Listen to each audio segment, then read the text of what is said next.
Hello मेरे नन्हे मुन्ने प्यारे बच्चों, तो कैसे हैं आप सब। उम्मीद करते हैं सब बढ़िया होगा। तो प्यारे बच्चों, आज की इस वीडियो में बहुत ही बुद्धू सा क्वेश्चन सॉल्व करेंगे। वो क्या है, अपना ट्राई दिस का एनसीईआरटी में दिया है। अभी अभी हम लोगों ने पिछली वीडियो में बहुत तरीके से अच्छे तरीके से पढ़ा है कि भाई साहब कोफिशिएंट क्या होता है, टर्म क्या होता है, फैक्टर्स क्या होते हैं। ये तीन चीज देख चुके हैं, अभी अभी पढ़े।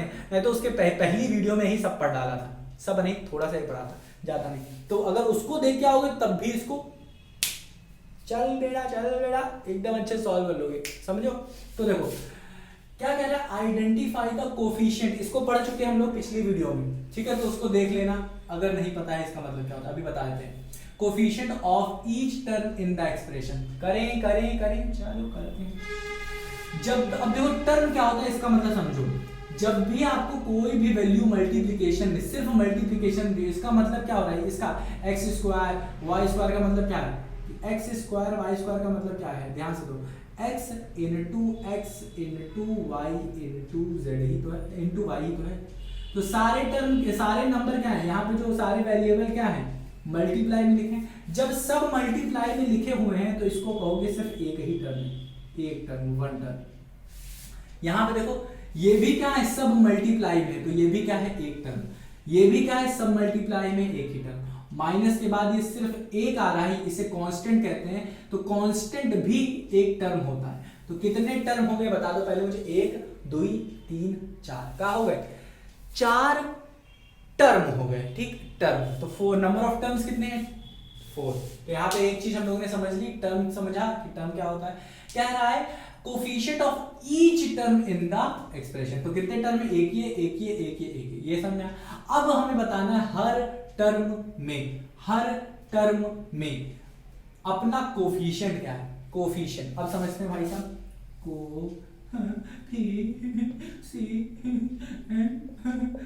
अरे सजेरो कहा है हो। चल कोफिशिएंट क्या होता है, कोफिशिएंट क्या होता है प्यारे बच्चों, कुछ नहीं। टर्म में जो न्यूमेरिकल वैल्यू होती है, जो नंबर होता है, अब समझ आ रहा है सर जी क्या बता रहे हो, जो नंबर होता है वही अपना कोफिशिएंट होता है। देखो numerical value of the term, numerical value of the term होता कोफिशिएंट। तो आ जाते हैं इसमें, बहुत ज्यादा गाना है। तो क्या होता है न्यूमेरिकल वैल्यू, मतलब अब देखो 10x स्क्वायर वाई। अब बताओ न्यूमेरिकल वैल्यू में, अब बताओ यहाँ पे अपना कोफिशिएंट क्या है। अब देखो यहाँ पे हम लोग क्या लिखेंगे, ये जो टर्म है ना माइनस के साथ आएगा, ठीक है। तो माइनस ये लिखोगे, माइनस 10x स्क्वायर वाई। तो ये है अपना एक टर्म, ये अब दूसरा टर्म। अच्छा हाँ चलो टर्म लिख लेते हैं। पहला टर्म ये लिखते हैं, पहला टर्म है एक्स स्क्वायर वाई स्क्वायर। दूसरा टर्म जानते हो क्या है, माइनस 10x स्क्वायर वाई। तीसरा टर्म जानते हो क्या है, ये है 4x स्क्वायर वाई स्क्वायर। चौथा टर्म जानते हो सिर्फ 20 नहीं है, -20 है बाबू, -20 है बाबू, समझ में आया का। चल अब सुनो, ध्यान से सुनो, ध्यान कन्नू खोल के। जब कभी भी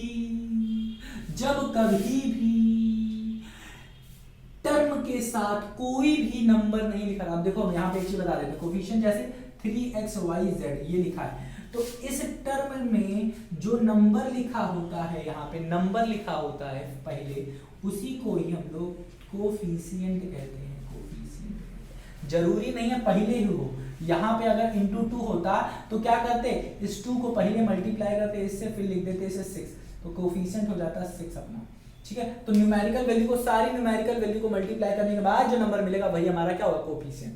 तो यहाँ पे देखो, यहाँ पे तो अधिकतर बच्चे सर जी कुछ दिख ही नहीं रहा, ना 3 है, ना 2 है, ना 4 है, ना 5। तो प्यारे बच्चों जब कुछ नहीं दिखता तो 0 नहीं 1 होती, क्या होती, 1 होती। तुम भूल जाती, हम तुमको बार बार याद दिलाती कि यहाँ पे क्या होती, यहाँ पे बाबू 1 होती, और 1 के साथ साथ फिर लिखती x स्क्वायर वाई स्क्वायर।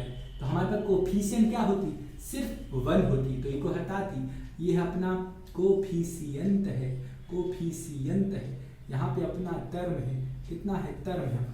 यहाँ पे कितना नंबर होती, यहाँ पे -10 होती, क्या होती -10, माइनस को साथ साथ में लिखती। यहाँ पे कितना है, यहाँ पे 5 है और कोई नंबर बचती नहीं है, तो यहाँ पे क्या लिखेगा 5 लिखती।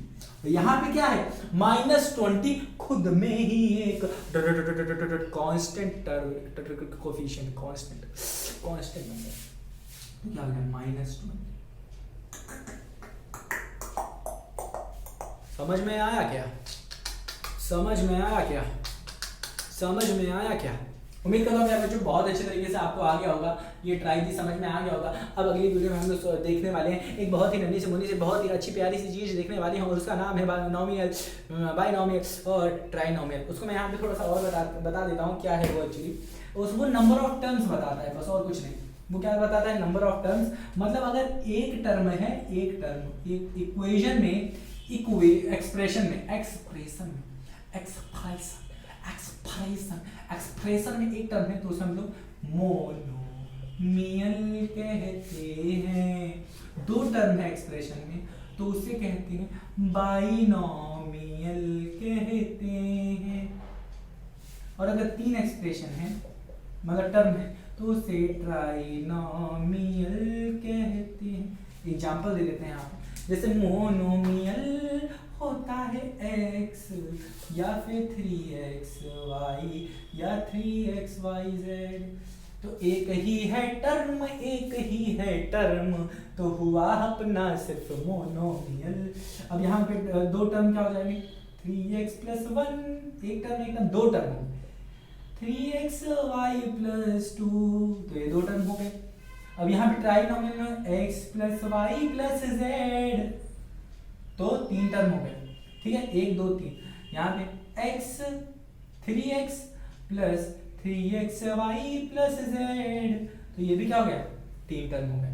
तो जहां 3 टर्म उसे ट्राई, जहां 2 टर्म बाई, जहां पे तो 1 वहां पे मोनोमियल। तो यही चीज हम लोग देखने वाले हैं अगली वीडियो में, इसे डिटेल में समझेंगे अगली वीडियो में। तो क्या होता है मोनो, क्या होता है क्या बाई नॉमियल, क्या होता है ट्राई नॉमियल, 4 होंगे तो क्वाड्रिनोमियल। तो कल देखेंगे, कल की वीडियो में देखेंगे कि भाई साहब ये सब क्या होता है। उम्मीद करता हूँ प्यारे बच्चों ये नन्ना सा मुन्ना सा पिद्दू सा आया होगा आपको।